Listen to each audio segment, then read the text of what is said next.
Oke lah, untuk materi kedua dalam pertemuan pertama ini adalah konsep profesi pendidik dan tenaga kependidikan. Beberapa pengertian tentang profesi. Bila A mendefinisikan profesi sebagai pekerjaan yang dapat juga berwujud sebagai jabatan dalam suatu hierarki birokrasi yang menuntut keahlian tertentu serta memiliki etika khusus untuk jabatan tersebut, serta pelayanan baku terhadap masyarakat. Nata menyatakan bahwa profesi adalah pernyataan atau pengakuan tentang bidang pekerjaan atau bidang pengabdian. Selanjutnya, Molofir, profesi suatu jabatan atau pekerjaan yang menuntut keahlian dari para anggotanya. Artinya profesi tidak bisa dilakukan oleh sembarangan orang yang tidak dilatih dan tidak disiapkan secara khusus untuk melakukan pekerjaan itu. Keahlian diperoleh melalui apa yang disebut profesionalisasi yang dilakukan sebelum seseorang menjalani profesi itu maupun pada saat menjalani profesi tersebut. Pengertian berikutnya adalah dari kami, profesi dapat diartikan suatu pekerjaan yang mempersyaratkan pendidikan tinggi bagi pelakunya dengan titik tekan pada pekerjaan mental, bukan pekerjaan manual. Kemampuan mental yang dimaksudkan ada persyaratan pengetahuan teoritis sebagai instrumen untuk melakukan perbuatan praktis tersebut. Dari beberapa konsep tentang pengertian profesi, maka dapat diambil beberapa catatan bahwa suatu pekerjaan yang dilandasi bahwa profesi sebagai suatu pekerjaan yang dilandasi dengan keahlian yang diperoleh melalui pendidikan dan pelatihan khusus. Jadi ada pendidikan untuk menjadi lebih ahli dalam bidang tersebut. Memiliki kode etik sebagai norma yang mengatur perilaku pemegang profesi. Jadi ada kode etik yang mengatur pekerjaan tersebut. Memiliki prosedur kerja yang dapat dipertanggungjawabkan secara ilmiah maupun norma sosial. Jadi ada prosedur kerja yang dapat dipertanggungjawabkan. Jadi bila terjadi sesuatu, maka ada prosedur yang dapat dilakukan oleh berbagai pihak dalam pelaksanaan profesi tersebut.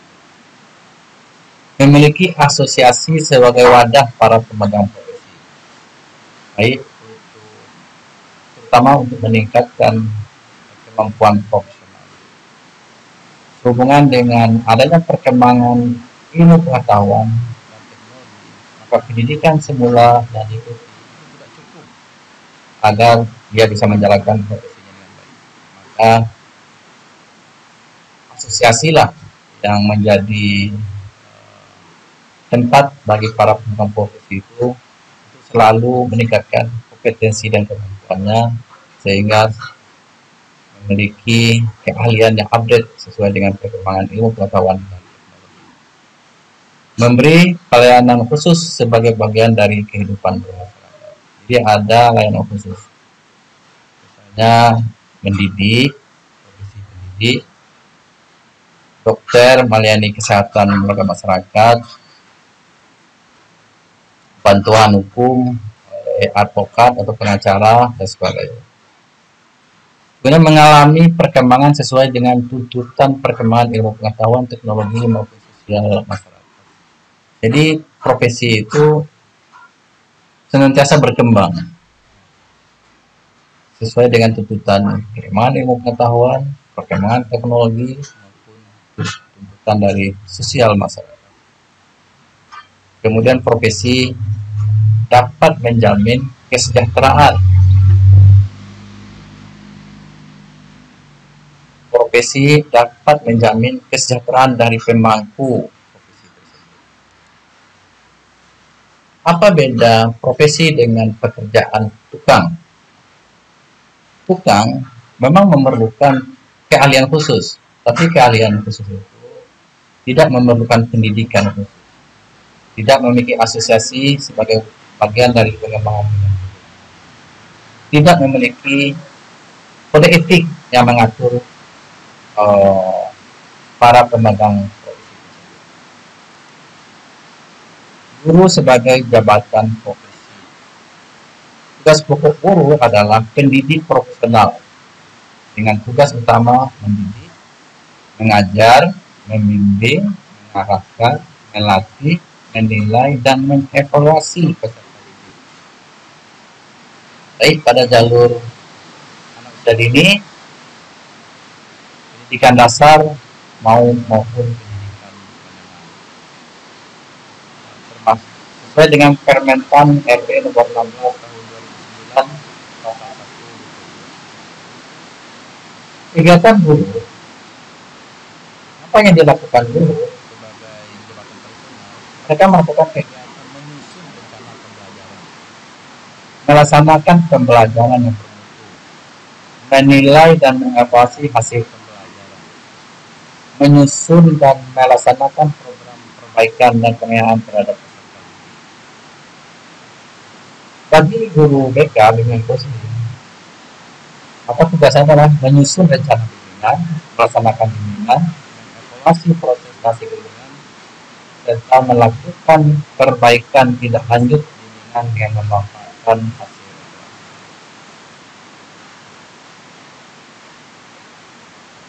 Untuk menjadi guru profesional, salah satu syarat itu adalah program induksi.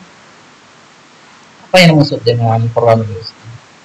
Itu kegiatan orientasi, pelatihan di tempat kerja, pembimbingan, dan praktik pemecahan berbagai persoalan dalam proses pembelajaran bagi calon pegawai negeri sipil guru. Di program induksi ini dipersiapkan bagi guru untuk menjadi guru profesional. Meskipun sudah mengajar, tetapi kalau belum berhasil melalui program ini, maka statusnya belum sebagai guru. Ada 3 jenis guru. Guru kelas, yaitu di SD atau TK atau kelompok bermain. Guru mata pelajaran ada di SD, yaitu mata pelajaran agama dan olahraga. Selanjutnya di SMP dan SMA atau SMK. Guru bimbingan dan konseling ini hanya ada di tingkat SMP atau madrasah dan tingkat SMA atau SMK. Tugas utama dan beban tugas guru. Tugas guru adalah mendidik, mengajar, membimbing, mengarahkan, melatih, menilai, dan evaluasi peserta. Pada pendidikan anak usia dini, jalur pendidikan formal maupun non formal, pendidikan dasar, pendidikan menengah, serta tugas tambahan yang relevan dengan fungsi sebagai pemerintah. Beban kerja guru untuk mendidik, mengajar, membimbing, mengarahkan, dan atau melatih sebagaimana dimaksudkan paling sedikit 24 jam tatap muka atau paling banyak 40 jam tatap muka dalam satu minggu. Bagi guru BK, sekurang-kurangnya melayani 150 peserta didik dalam satu tahun. Apa kewajiban guru? Yaitu merencanakan pembelajaran, bimbingan, melaksanakan pembelajaran bimbingan bermutu, menilai dan mengevaluasi pembelajaran bimbingan, serta melaksanakan pembelajaran meningkatkan dan mengembangkan kualitas akademik dan kompetensi secara berkelanjutan, sejalan dengan perkembangan ilmu pengetahuan teknologi. Jadi guru harus senantiasa meningkatkan kompetensi, misalnya dengan pembelajaran daring yang saat ini dilaksanakan. Maka guru harus mampu melaksanakan tugas pembelajaran melalui daring dan memiliki sarana yang diperlukan. Misalnya ada komputer, kemudian jaringan internet, sehingga bisa berinteraksi dengan peserta didik secara online. Bertindak objektif dan tidak diskriminatif atas pertimbangan jenis kelamin, agama, suku, ras, dan kondisi fisik tertentu, latar belakang keluarga, dan status sosial ekonomi pendidik dalam pembelajaran. Jadi guru harus objektif, tidak diskriminatif atas dasar berbagai pertimbangan tersebut. Menjunjung tinggi peraturan perundang-undangan, hukum, dan kode etik guru, serta nilai agama dan etika, serta memelihara dan memupuk persatuan dan kesatuan.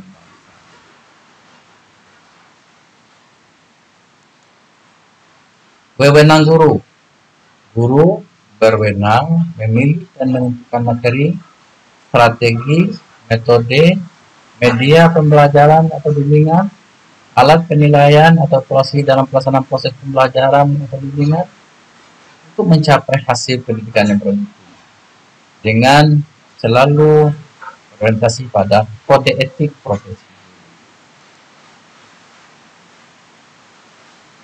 Dalam pelaksanaan tugas sebelumnya dikenal dengan istilah PKB.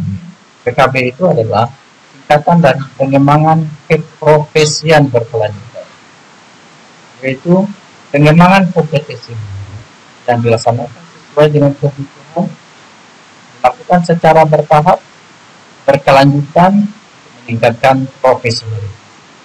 Jadi pada prinsipnya guru walaupun sudah menyelesaikan jenjang tetap harus melakukan peningkatan kompetensi, karena adanya perkembangan pengetahuan, adanya perkembangan teknologi, adanya perkembangan teknologi informasi, maka guru harus senantiasa dapat bekerja sesuai dengan tuntutan. Apa saja yang dilakukan dalam kegiatan PKB?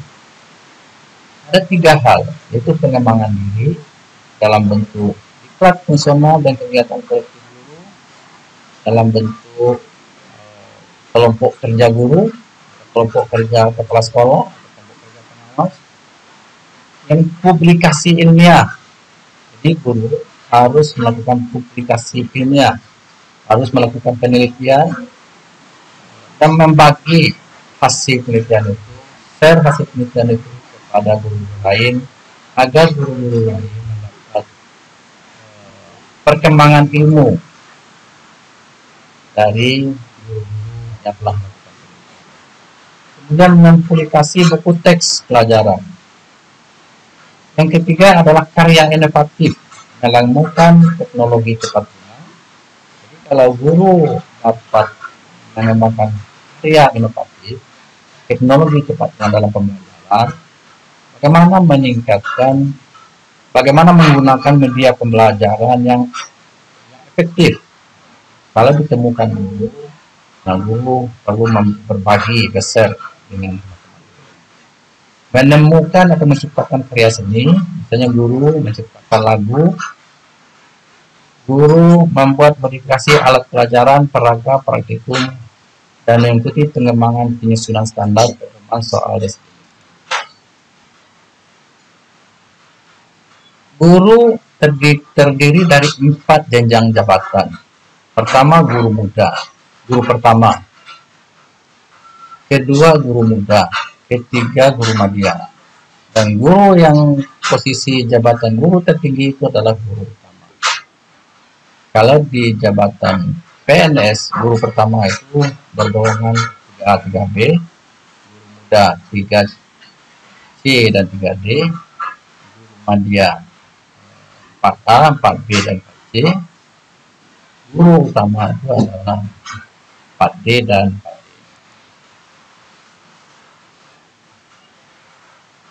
Pengangkatan dalam jabatan fungsional guru. Bagaimana pengangkatan dalam jabatan fungsional guru? Pegawai negeri sipil yang diangkat untuk pertama kali dalam jabatan fungsional guru harus memenuhi syarat berijazah paling rendah sarjana S1 atau diploma 4, bersertifikat pendidik, pangkat paling rendah pendeta muda golongan 2. Setiap unsur penilaian pelaksanaan pekerjaan dalam daftar penilaian pelaksanaan pekerjaan atau ketiga paling rendah bernilai baik dalam 1 tahun terakhir. memiliki kinerja yang baik yang dinilai dalam masa program induksi. Jadi program induksi merupakan syarat untuk diangkat pertama kali jabatan guru, yaitu guru pertama atau guru muda, guru remaja, guru kelas. Oke. Kalau untuk golongan S1, golongan ruang 3A, maka guru itu adalah guru pertama. Pengangkatan guru, sebagaimana yang dimaksudkan, adalah pengangkatan dilakukan untuk mengisi lowongan formasi jabatan guru melalui pengangkatan calon. Jadi pengangkatan guru negeri sipil itu karena adanya lowongan formasi. Kemudian program induksi yang sebagaimana dimaksudkan diatur lebih lanjut oleh Menteri Pendidikan. Sanksi di bagian akhir dari profesionalisasi guru tidak dapat memenuhi kewajiban sebagaimana dimaksud dalam pasal 5 dan tidak mendapat pengecualian dari Menteri Pendidikan. Dihilangkan haknya untuk mendapat tunjangan profesi, tunjangan fungsional dan masalah tambahan. Jadi pada prinsipnya guru itu mendapat gaji PNS, gaji pokok, kemudian mendapat tunjangan profesi dan nilainya setara dengan golongan dari guru, setara dengan gaji pokok, kemudian tunjangan fungsional dan masalah tambahan. Jadi ada 4 jenis pendapatan. Nah, kalau di pasal 5 tidak dapat penuhi, maka hak tersebut. Pasal 5 itu adalah berkenaan dengan PKB. Jadi kalau guru tidak bisa melaksanakan PKB di antara 3 butir ini, maka hak tunjangan diterima guru itu bisa dihilangkan.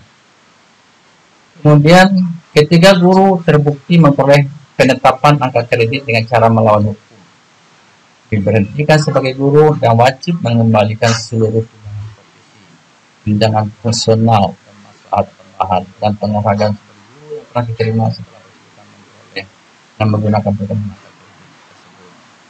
Jadi kalau dalam kenaikan pangkat guru menggunakan angka kredit yang melawan hukum, maka diberhentikan sebagai guru dan tunjangan yang diterima setelah menggunakan angka kredit melawan hukum itu harus dikembalikan. Itu 3 pengaturan sanksi lebih lanjut diatur dalam peraturan. Demikianlah materi tentang konsep profesi pendidik. Ini ucapan Assalamualaikum warahmatullahi wabarakatuh.